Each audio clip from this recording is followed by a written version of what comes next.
يا أيها الذين آمنوا إذا قيل لكم تفسحوا في المجالس فافسحوا يفسح الله لكم وإذا قيل انشزوا فانشزوا يرفع الله الذين آمنوا منكم والذين أوتوا العلم درجات والله بما تعملون خبير. Assalamualaikum warahmatullahi wabarakatuh. Innal hamdalillah nahmaduhu wa nasta'inuhu wa nastaghfiruh wa na'udzu billahi min syururi anfusina wa sayyiati a'malina may yahdihillahu fala mudhillalah wa may yudlil fala hadiyalah. Wa asyhadu an la ilaha illallah wahdahu la syarikalah wa asyhadu anna Muhammadan abduhu wa rasuluh.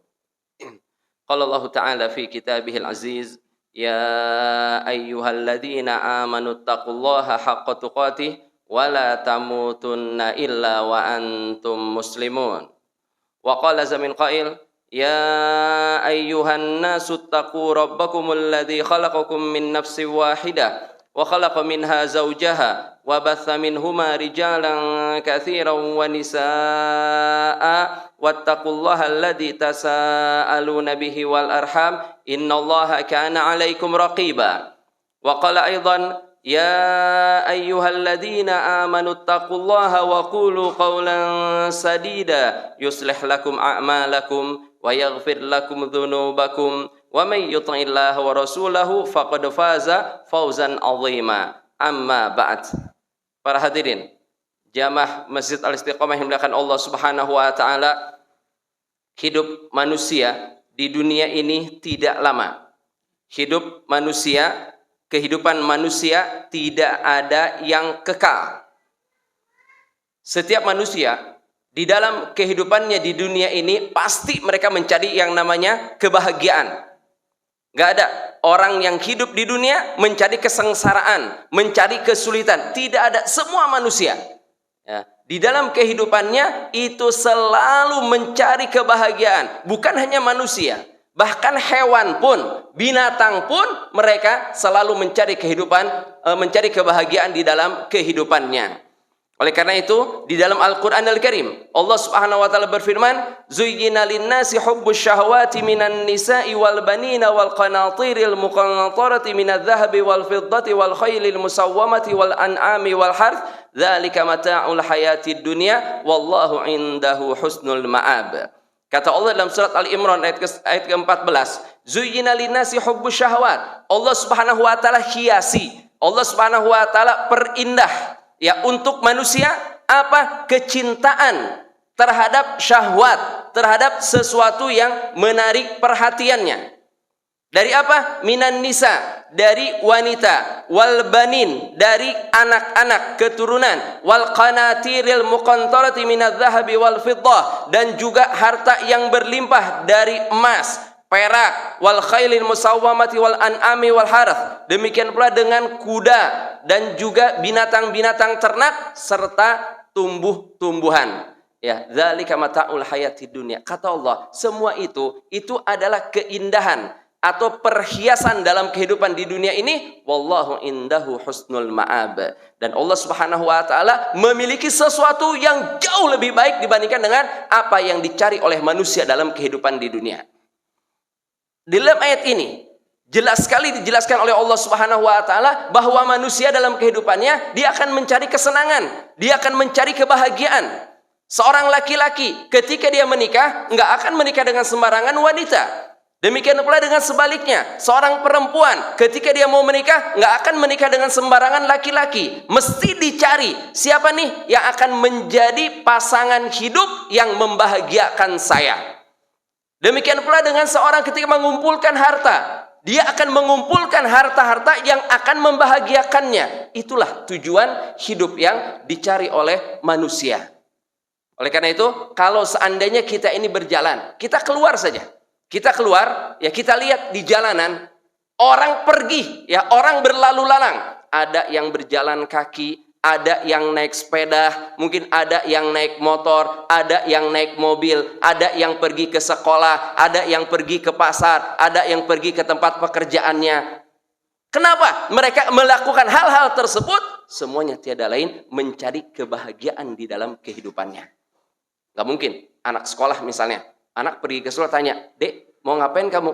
"Mau pergi ke sekolah." "Ngapain ke sekolah?" "Ah enggak, saya yang penting happy-happy aja." Kan enggak, mesti dia punya tujuan. Saya ini ke sekolah, kenapa? Karena saya ingin lulus. Saya ingin bisa lulus, saya ingin bisa sukses di kemudian hari. Tujuan hidup manusia, wajar kita katakan. Karena semua manusia itu berusaha untuk mencari kebahagiaan. Dalam Al-Quran Al-Karim, Allah SWT berfirman, "Inna sa'yakum lasyatta." Kata Allah SWT, usaha kalian wahai manusia itu berbeda-beda, enggak sama. Enggak semuanya menjadi pedagang, enggak semuanya menjadi petani, enggak semuanya menjadi karyawan, tidak. Tapi berbeda-beda kata Allah Subhanahu wa taala. Ada yang menjadi pedagang, ada yang menjadi petani, mungkin ada yang menjadi karyawan, ya, ada juga mungkin yang menjadi kuli, ya, pengangkut-ngangkut dan lain sebagainya dari ya aktivitas-aktivitas yang dilakukan oleh manusia yang tujuan mereka untuk mencari kebahagiaan. Tapi perlu diingat, para hadirin dimakan Allah Subhanahu wa taala, yang namanya kebahagiaan itu harus bisa diraih dengan jalan yang benar. Berbeda, ya, berbeda sekali antara orang Islam dan orang kafir. Mereka berbeda dalam mencari kebahagiaan, tidak sama, ya, tidak sama. Kalau orang kafir, mereka hanya mencari kebahagiaan di dunia saja, tidak memikirkan nih bagaimana dengan kehidupan saya di akhirat kelak. Tidak. Beda dengan orang yang beriman kepada Allah Subhanahu wa taala. Orang yang beriman kepada Allah Subhanahu wa taala, dia akan berusaha semaksimal mungkin bagaimana caranya saya menjadi orang yang berbahagia di dunia dan juga di akhirat kelak. Ya, jadi berbeda antara mukmin dan kafir. Ya, kalau kafir hanya di dunia, kalau orang mukmin beriman di dunia dan juga di akhirat. Oleh karena itu, kita ini untuk meraih kebahagiaan harus mengambil jalan yang benar, tidak bisa mengambil jalan yang salah. Kalau kita mengambil jalan yang salah, jangan harap kita akan mendapatkan kebahagiaan. Jangan harap kita akan mendapatkan ketenangan di dalam kehidupan kita. Sama contohnya kayak gini misalnya. Orang tahu nih, oh di ruangan ini ada sesuatu yang menyenangkan. Ya, di ruangan ini ada sesuatu yang menyenangkan. Wah, berarti saya harus masuk ke ruangan ini. Misalnya ada pintunya di sebelah kanan, ya, tapi dia apa? Mencari jalan yang lain. Mungkin ke sebelah sana kali pintu masuknya. Dia berusaha mencari ke jalan yang lain. Akan sampai nggak ke dalam ruangan? Dia tidak akan sampai ke dalam ruangan tersebut. Demikian pula misalnya, ya, orang tahu ya bahwasanya untuk mencapai kebahagiaan, untuk mencapai kesenangan harus melewati sebuah pintu. Harus melewati sebuah pintu. Nah, dia punya kuncinya nih. Dia punya kuncinya. Kalau seandainya dia menggunakan kunci yang tepat, maka dia akan bisa membuka pintu dan akan mendapatkan kebahagiaan yang dia inginkan. Tapi kalau kuncinya salah,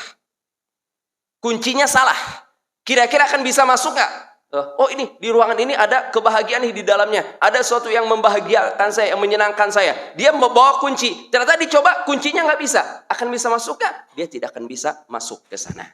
Demikian pula kebahagiaan, para hadirin makan Allah Subhanahu wa taala.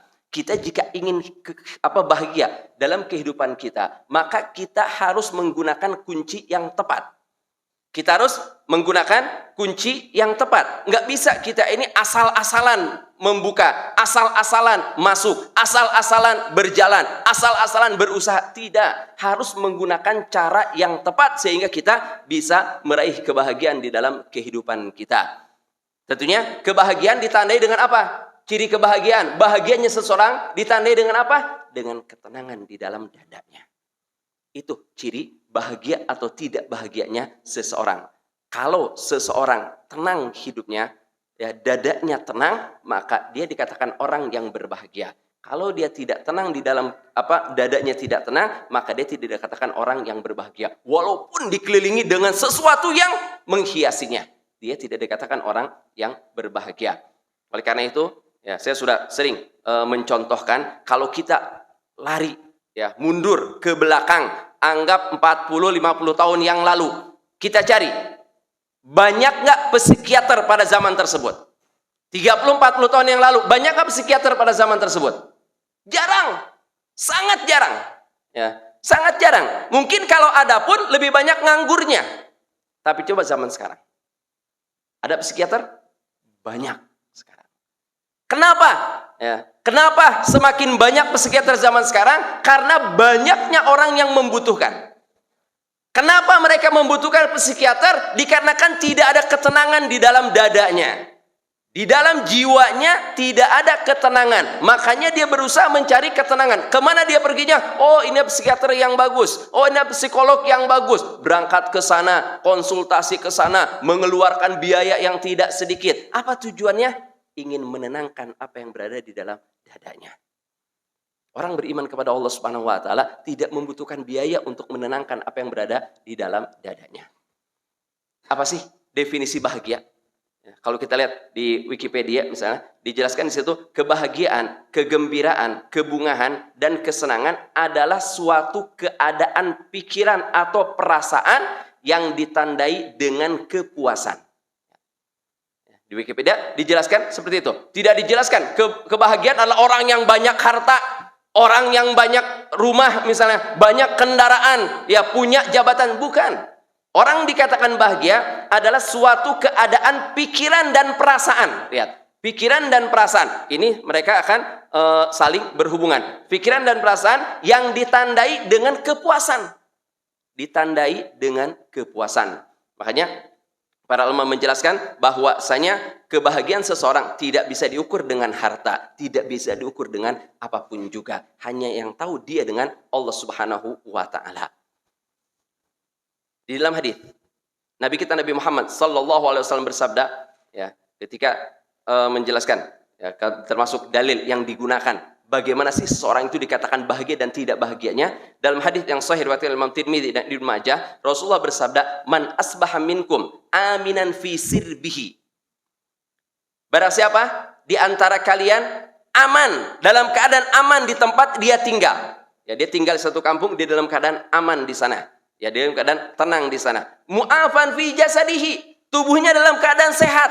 Ya, tubuhnya dalam keadaan sehat. Indahu qutu yaumihi, dan dia punya makanan untuk harinya tersebut. Faka'annama hizat lahu dunia, seolah-olah dihimpunkan untuknya dunia. Subhanallah. Simpel nggak dalam Islam? Simpel. Ya, Rasul tidak mengatakan orang yang punya uang miliaran, orang yang punya tabungan di bank, orang yang punya harta banyak, dia yang bahagia. Enggak. Kata Rasul syaratnya apa? Dia merasa aman, dia tinggal di daerah yang aman. Kemudian dia dalam keadaan sehat dan cukup punya makanan untuk hari itu saja. Cukup punya makanan untuk hari itu saja. Tanyakan kepada kita. Kita punya nggak ketiga ini yang disabdakan oleh Rasulullah SAW? Kita hidup di negeri yang aman atau tidak? Negeri yang aman. Sehat nggak? Alhamdulillah kita sehat. Punya makanan untuk hari nggak? Jangankan untuk hari ini, untuk sebulan ke depan aja kita punya. Betul nggak? Tapi kenapa? Banyak dari manusia, walaupun sudah ada ketiga-tiganya pada dia, tapi dia tidak tenang. Kenapa? Karena jauhnya dia dari Allah Subhanahu wa ta'ala. Dia tidak mengenal yang namanya tauhid. Dia tidak mengenal yang namanya iman. Dia tidak mengenal yang namanya amal soleh. Padahal kita tahu, ya, ketika Allah Subhanahu wa taala memuji Nabi Ibrahim alaihissalam. Kenapa? Allah Subhanahu wa taala memuji Nabi Ibrahim alaihissalam. Ya, Nabi Ibrahim, ya, dikatakan oleh Allah Subhanahu wa taala, kata Allah Subhanahu wa taala, "Idz jaa'a rabbahu biqalbin salim." Ketika dia datang menghadap Allah Subhanahu wa taala, menghadap Rabbnya, biqalbin salim, dengan hati yang selamat, dengan hati yang bersih, dengan hati yang tenang. Itulah orang yang diridhoi oleh Allah Subhanahu wa taala. Ya, makanya Nabi Ibrahim, padahal kita tahu Nabi Ibrahim kehidupannya dipenuhi dengan kesedihan atau tidak? Dipenuhi dengan kesedihan. Kita tahu Nabi Ibrahim itu dibakar oleh kaumnya. Nabi Ibrahim itu sekian tahun menikah nggak punya anak. Begitu punya anak, kata Allah Subhanahu wa taala, "Falamma balagha ma'ahu sa'ya." Ketika anaknya baru bisa berjalan, ya mungkin anaknya baru tumbuh, ya Nabi Ismail baru tumbuh, apa? Allah Subhanahu wa taala memerintahkannya untuk menyembelih anaknya tersebut. Subhanallah. Jadi bukan berarti Nabi Ibrahim ini diuji oleh Allah Subhanahu wa taala dengan kebahagiaan-kebahagiaan, selalu senang dalam kehidupannya. Enggak, kalau kita lihat ya, tapi dikatakan oleh Allah Subhanahu wa taala bahwasanya Nabi Ibrahim alaihissalam itu akan menjadi orang yang disenangkan oleh Allah Subhanahu wa taala, orang yang berbahagia di dalam kehidupannya ini. Oleh karena itu, para hadirin yang Allah Subhanahu wa taala, hendaklah kita ini berusaha semaksimal mungkin untuk mencari kebahagiaan melalui jalan yang tepat. Kita lihat dalam Al-Qur'an Al-Karim. Allah Subhanahu wa taala berfirman, "Man amila shalihan min dzakarin aw untha wa huwa mu'min, falanuhyiyannahu hayatan thayyibah wa lanajziyannahum ajrahum bi ahsani ma kanu ya'malun." Kata Allah Subhanahu wa taala, "Man amila shalihan." Barang siapa yang mengamalkan amal saleh, ya, min dzakarin aw untha, baik dia laki-laki ataupun perempuan, wa huwa mu'min, dan dia dalam keadaan beriman kepada Allah Subhanahu wa taala. Di sini tidak dibedakan oleh Allah Subhanahu wa taala laki-laki dengan perempuan. Ya, yang penting siapapun di antara manusia, laki-laki kah, perempuan kah, dia mengamalkan amal soleh didasari dengan keimanan kepada Allah Subhanahu wa taala. Al-iman wal amal soleh. Apa kata Allah Subhanahu wa taala? "Falanuhyiyannahu hayatan thayyibah." Maka kami akan menyiapkan untuknya kehidupan yang baik, walanajziyannahum ajrahum bi ahsani ma kanu ya'malun. Dan Allah Subhanahu wa taala akan memberikan balasan, akan memberikan ganjaran bi ahsani ma kanu ya'malun, dengan yang lebih baik dari apa yang dia lakukan. Artinya, ya kita tahu yang namanya kebaikan itu pasti akan dilipat gandakan oleh Allah Subhanahu wa taala. Pahala akan dilipat gandakan oleh Allah Subhanahu wa taala. Kita melakukan satu kebaikan akan dikalikan minimalnya 10 kali oleh Allah Subhanahu wa taala. Artinya kita mengamalkan satu kebaikan bukan mendapatkan satu pahala, tidak, tapi minimalnya kita mendapatkan 10 pahala. Ya, dalam Al-Qur'an dijelaskan oleh Allah Subhanahu wa taala tentang orang yang bersedekah. Orang yang bersedekah di jalan Allah Subhanahu wa taala itu seperti seseorang yang menanamkan bibit, ya, menanam bibit, ya, kemudian dari bibit tersebut itu sampai tumbuh, ya, menghasilkan 700 bibit yang lain. Ya, satu sedekah dilipat gandakan sampai 700 kali lipat oleh Allah Subhanahu wa taala. Oleh karena itu, ya, di ayat ini jelas sekali Allah Subhanahu wa taala menjanjikan kepada umat manusia, kalau dia beriman dan mengamalkan amal-amal saleh, tidak dibedakan antara laki-laki dan perempuan oleh Allah Subhanahu wa taala, maka Allah Subhanahu wa taala akan menyiapkan untuknya kehidupan yang baik, apakah kehidupan di dunia ataupun kehidupan di akhirat kelak. Beda dengan orang-orang yang kufur kepada Allah Subhanahu wa taala. Makanya dengan ayat ini kita bisa mengetahui ukuran kekayaan, takaran kekayaan itu bukan dengan harta yang dimiliki oleh seseorang. Bukan dikarenakan keluarga yang dimiliki oleh seseorang. Bukan dikarenakan rumah yang dimiliki oleh seseorang. Bukan. Kalau seandainya kebahagiaan bisa diraih dengan memiliki istri misalnya. Ya, laki-laki memiliki istri, memiliki anak, memiliki harta. Niscaya orang akan berusaha untuk meraih itu. Kemudian dia akan beristirahat. Kenapa? Karena kalau seandainya itu. Tapi ya, apakah itu gampang untuk bisa diraih? Mudah atau tidak? Enggak gampang untuk bisa meraihnya. Namun Islam sudah menyiapkan disiapkan oleh Allah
Dokter nggak punya kemampuan. Dia hanya berusaha membantu. Tapi kemana kita meminta? Kita meminta kepada Allah Subhanahu wa Ta'ala.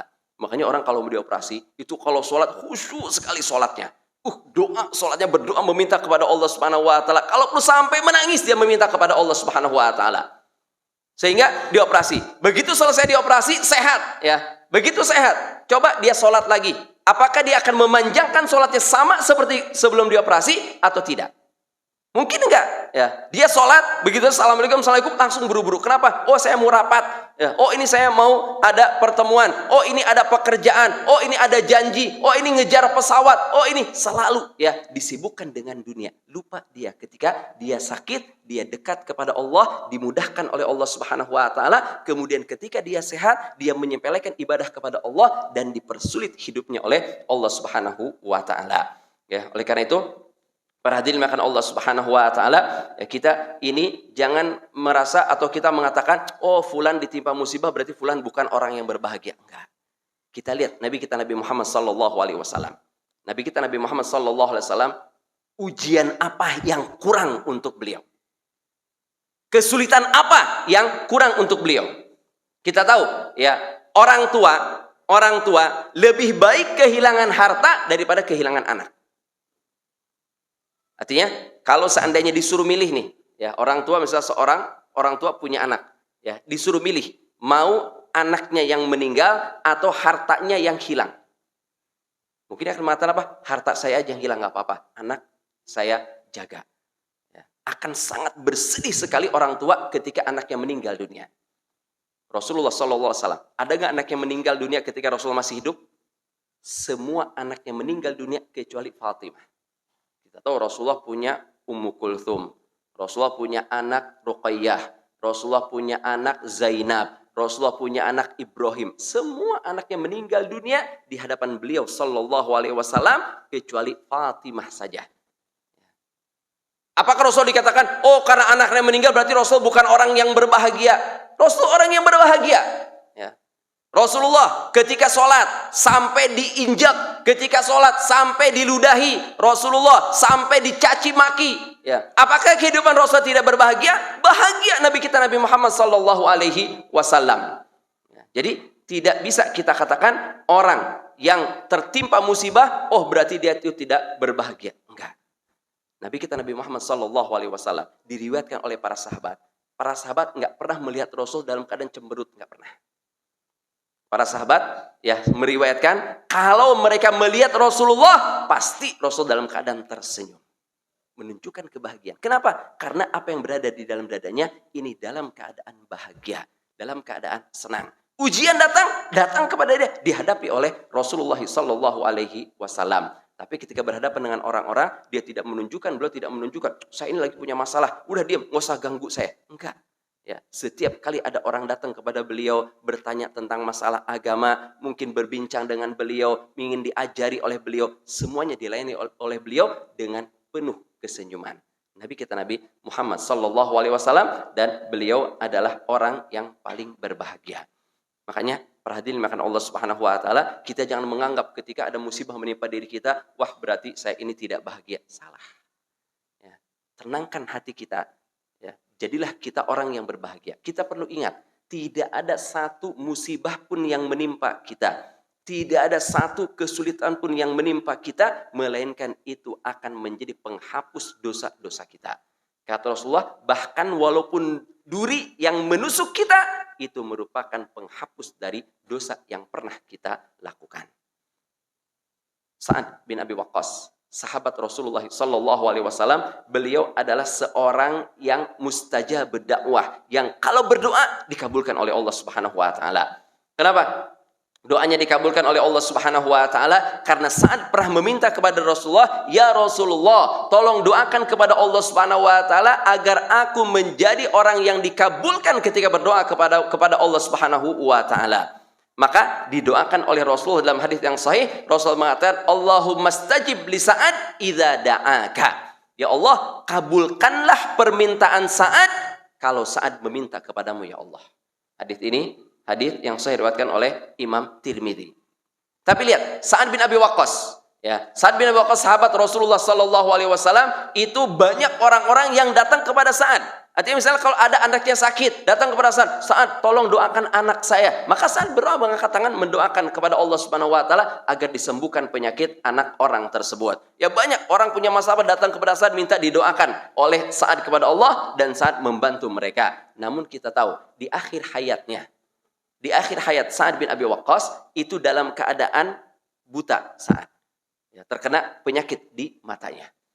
Ketika seseorang bertanya kepada Sa'ad, wahai Sa'ad, engkau kan seorang yang kalau berdoa dikabulkan oleh Allah Subhanahu wa taala. Kenapa engkau tidak berdoa agar Allah Subhanahu wa taala mengembalikan pandanganmu? Artinya menyembuhkan penyakit yang ada di matamu. Apa kata Sa'ad? Tidak. Akan tapi aku ridho atas ketetapan Allah Subhanahu wa taala yang Allah tetapkan untukku. Ridho. Tenang Sa'ad. Ya, enggak gelisah, enggak merasa khawatir, enggak merasa takut. Ya, tenang. Sa'ad bin Abi Waqqas ketika menghadapi ujian dari Allah Subhanahu wa taala. Jadi musibah, penyakit, malapetaka itu bukan menunjukkan manusia itu dalam keadaan tidak bahagia. Karena kebahagiaan letaknya berada di dalam dada seseorang, bukan dari penampilannya, bukan dari apa yang dimilikinya. Oleh karena itu para ulama menjelaskan, kata para ulama, kalau seandainya kita ini ingin menjadi orang yang berbahagia, apa? Baca sejarah Rasulullah sallallahu alaihi wasallam. Baca sejarah Nabi Muhammad sallallahu alaihi wasallam. Bagaimana kehidupan Rasulullah dari beliau kecil sampai beliau tumbuh dewasa, ya sampai beliau menjadi seorang pedagang, sampai beliau diangkat menjadi nabi yang tadinya hidupnya penuh dengan ketenangan, hidupnya dimuliakan, hidupnya dipuji. Setelah menjadi nabi banyak sekali godaan-godaan, ancaman-ancaman yang diancamkan kepada beliau sallallahu alaihi wasallam, tapi beliau hadapi dengan penuh ketenangan. Beliau serahkan semuanya kepada Allah Subhanahu wa taala. Ya, Rasulullah ketika kaum muslimin baru sedikit, Kayak kita ambil contohnya misalnya dalam surat Al-Lahab, ya, tabbat yada abi lahabi wa tab, kata Allah Subhanahu wa taala. Celakalah Abu Lahab, ya. Celakalah Abu Lahab dan dia sungguh celaka, kata Allah Subhanahu wa taala. Kenapa Allah Subhanahu wa taala menurunkan surat Al-Lahab ini? Kapan Allah menurunkannya? Di awal-awal dakwah Rasulullah sallallahu alaihi wasallam. Ketika Allah Subhanahu wa taala menurunkan, ya firman Allah, wa anzir ashiratakal aqrabin, wahai Muhammad, berilah peringatan kepada keluargamu yang terdekat. Maka Rasul naik ke atas bukit Sofa di pagi hari dan memanggil kaum muslimin. Wa sobahah, ya, memanggil kaum muslimin, memanggil orang-orang yang ada di Mekah, orang-orang musyrik Quraisy yang ada di Mekah. Wa sobaha, ketika mendengar suara Rasulullah, mereka datang menghampiri Rasulullah dan mereka bertanya, ada apa wahai Muhammad engkau mengumpulkan kami di pagi hari?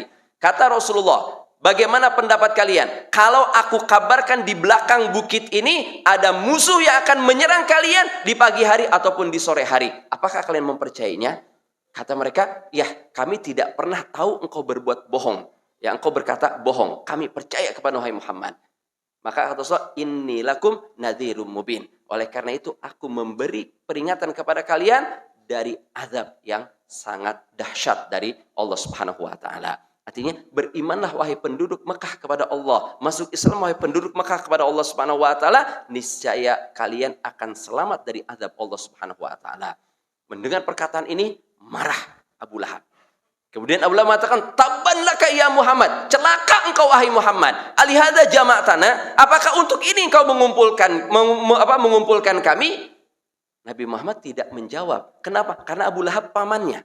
Lihat etika yang dilakukan oleh Rasulullah sallallahu alaihi wasallam. Rasulullah tidak membantah pamannya di hadapan orang-orang. Kenapa? Ini keluarga dekat beliau, ini paman beliau, ini saudara beliau.